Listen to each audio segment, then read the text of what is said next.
Hello and welcome to this short presentation on eRemit version 6 for Infor SunSystems. eRemit is a tool that has been designed and developed by Professional Advantage. Professional Advantage are a long-term development partner to Infor in relation to SunSystems modules. All Professional Advantage tools are tightly integrated with SunSystems and provide extended functionality and alternative user experience in and around the outside of the SunSystems core financial suite. All Professional Advantage modules are tightly integrated with SunSystems at the database level and understand all of the structures within your SunSystems environment out of the box. As you move forward with new versions of SunSystems, there is a corresponding upgrade path for all Professional Advantage modules that will allow you to be compatible with any version of SunSystems that you may be running. eRemit version 6 is designed for SunSystems version 6 and above. Professional Advantage products are broken into a number of different functional areas. eRemit forms part of the cash management suite. This includes bank reconciliation and also B4B payment management for SunSystems. The eRemit tool allows you to simply generate and dispatch remittances to suppliers after you've generated your payments in SunSystems. eRemit is integrated directly to the SunSystems payment environment and picks up batches that have been generated in a normal way. There is no need to change the way in which you generate payments in SunSystems for eRemit to work for you. eRemit functionality allows you to send out remittances by either email or print. Email is typically the way people use the system, and it allows you to pick up email addresses directly from supplier records held within SunSystems. There is an integration to the payment process, which means that all transactional detail for a supplier payment is picked up by eRemit and can be pushed onto a remittance in order to be sent out to the supplier as a document. SunSystems creditor reference data is read directly by the system, so there is no need to set up different creditor records within eRemit. Remittance documents can be designed to meet your need using a simple report designer that is built into the system. This allows for your own logos and layouts to be set up, and different documents can be used for different business units or different payment profiles. There is a choice of remittance email message that can be sent out on each batch, and these can be set up as templates or they can be a user entry at the time of running the process. The system allows for full logging and audit of all remittances that are sent out, and new remittances can be sent out at any time or reprinted if required. Obviously, the main benefit of using eRemit is saving time on a manual process of posting and creating remittances and the cost of paper and postage. It is a very quick implementation due to the integration to SunSystems and a low cost of maintenance, since the system can be administered by users within the organisation. I'm now going to move on and demonstrate eRemit version 6 for you, but here is a user comment.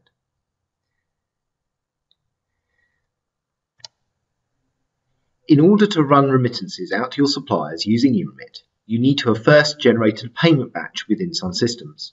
I am currently logged in to SunSystems version 6.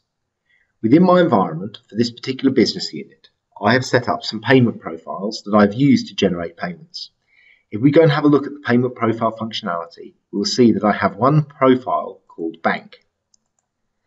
This profile has been set up in order to pick up some payments for a range of creditors using various selection criteria, and I have already run a payment using this profile. In the background, the payments have been posted to the SunSystems ledger accounts as required, and a payment output was produced which was used to send to the bank and actually pay the suppliers. The next stage will be to send remittances using eRemit. We will now close SunSystems and go and log into eRemit. eRemit can be accessed from a desktop client installed locally for a user, or from a server client that can be accessed through RDP or Citrix server, or indeed through an intranet client that can be installed. I'm going to access eRemit from an icon on my desktop.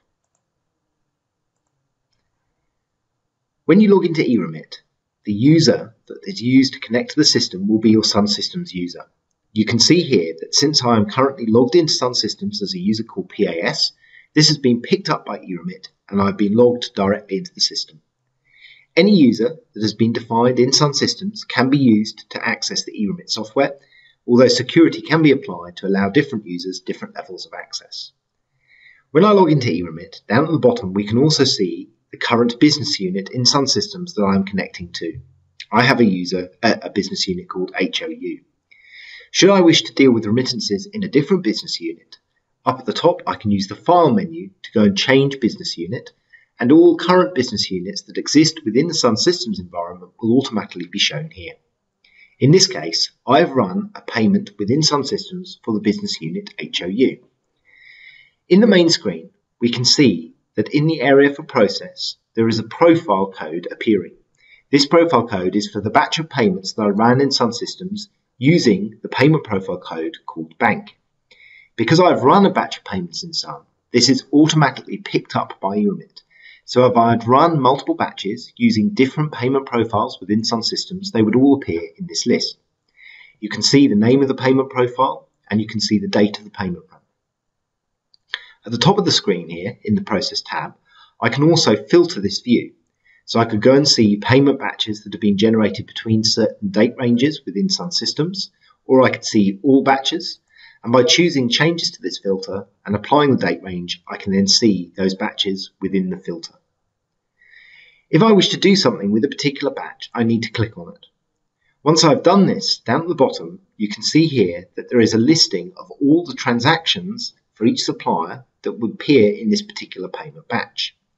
If I shrink this screen slightly, you can see that within the batch of payments that I ran within SunSystems, 2 creditors were picked up, C1001 and C1002, Aurora Europe Limited and First Met. If I was to run a batch of remittances within eRemit, these are the remittances that will be generated. One document would be produced for each of these suppliers, and the transactions that were picked up in that payment run will be shown on each of those documents. I'm also able to be more selective here and decide which ones I wish to process. Maybe it is both of them, maybe I want to select all. If I have a very large list, I may want to use the grid function to sort and filter these slightly. I'm able to move the columns around. I can also group by account code and any of the other fields that appear here. Down below, we have a set of default criteria that have been set up in eRemit for a particular payment profile. These details include the email from caption. This is the name that will appear on the email that has been sent to the supplier. So in this case, my remittance will be sent from Demo Company Limited, and the email address that will appear to have come from. Most organisations set up an email address that will be used for sending out remittances through eRemit. I have a default subject that is appearing based on the profile that I have defined in eRemit. However, as a user, I can also add to this. So I could say payment remittances, supplier payments, and a date, if that's what I wanted to do. Below there, I have the message code. The message code is a template that allows a particular default message to be displayed on the screen and sent out as part of the email. I have a default message here. Typically, people will put in that they have been paid, how many days they will be waiting for the payment, and who to contact in regards to any queries. However, in the background, I can set up a number of different messages. So maybe I have an urgent payment message I wish to use. Maybe there's a Christmas message, or indeed, if I wanted to, I could also go and change this on the fly. So for example, I could say, best regards, Andrew. Once I'm happy with this, I could also decide to CC the message internally to another mailbox, or even BCC if that was something I wished to do. Once I'm ready to generate the remittances, all I needed to do is select the ones that I wish to send. In this case, it will be for both suppliers. And then at the top, I have an option to preview, to print, or to send the email. I'm going to preview it on screen in order to then show you the remittance documents that will be produced. This document that has now appeared is the standard default remittance format that comes with eRemit. You are able to edit this and change it to represent anything you may like as part of your implementation. For example, you can change logos, you could remove the bank details if you wish, change the way the addresses are laid out, and indeed change any of the columns, etc. that appear in the remittance. In this case, you can see that it's picking up all the invoices for this particular supplier that were paid during the payment batch. Maybe you do not want to have things such as the journal source, or maybe the reference doesn't need to be there. All of these things can be changed in the report designer built into eRemit. All of the reference information is being drawn directly from the SunSystems supplier record. So for example, the address detail, the account code, the telephone numbers, the email address, etc. From the report here, in the preview mode, we are able to export it to Excel, to Word, to an HTML file, to a PDF file, and you can actually print it or email it if you wanted to. However, I'm going to close this. Once I'm ready to send remittances, all I need to do is click Send Email. This will then go off and send the email through the email client. In this case, you can see it's not actually sending the email remittances just because I don't have an email client set up on my machine. That remittance has now been dealt with, and it will appear in the log file. So if I come back to have a look at this later, I can go into the log and actually see what has been generated and dispatched by eRemit over time. So here you can see that using Profile Code Bank in SunSystems, for a certain total value, a batch of remittances was run on a certain date, and it shows you the amounts and how it was sent.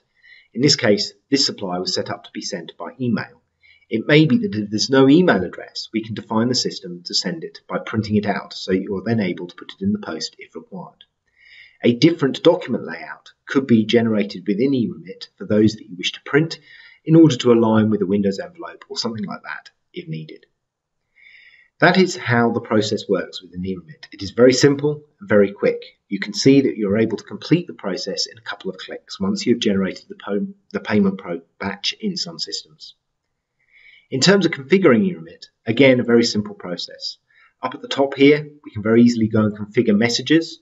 These are where I set up my templates. We can very easily go in and configure for each payment profile within the SunSystems environment what eRemit is going to do in each case. If we have a look at the payment profile bank, you can see here that I've defined the from, email, caption, and name, which default message code I'm going to use, which report I'm going to use, where the email address is coming from within the SunSystems supplier record. We have three options here, email, web, or comment, and then a number of options as to how the report is sorted and grouped when it is generated. We can define whether or not we're going to print the document out if there is no email address set up for the supplier, and which document we're going to use for that. And we can also configure a number of other address mappings where maybe you want to use a particular from address for your company as a particular area of the organization, maybe generating a batch of payments. This is really the configuration of eRemit, and as you can see, it is very simple and very quick to set up. The last element that I would like to show you in eRemit is the report designer. If we go up to the maintenance section, we're able to access the report designer, and from within here we can configure remittance formats as required by your organization. If we have a look at a standard remittance, you can see that this is a standard database level report designer where you can add fields, move fields, edit things. You can add a new logo if you wanted to. So for example, if I just wanted to move this BSB number around, I could select it, move it, etc. I can very easily add in text fields, other database fields, and a selection of criteria coming from the payment run, from the address records, things like that are all available to be added into the designer. Once we've designed the report, we can save it, and then we're able to go and add this report back into the payment profile that we're working with. So for an example, if I close this, I won't save it, I can then, if I wish to, go and have a look in maintenance, options, and where we were looking at the bank payment profile before, we're able to go and change the remittance profile. By changing the report here, we can choose which report we wish to use. It's a very simple tool, although most of the time we do configure this as part of the implementation. That brings me to the end of the demonstration of eRemit version 6. Should you be interested in any further information or a custom demonstration, please feel free to contact us at the details shown here, or alternatively, please contact your Infor SunSystems support partner who will be happy to help you.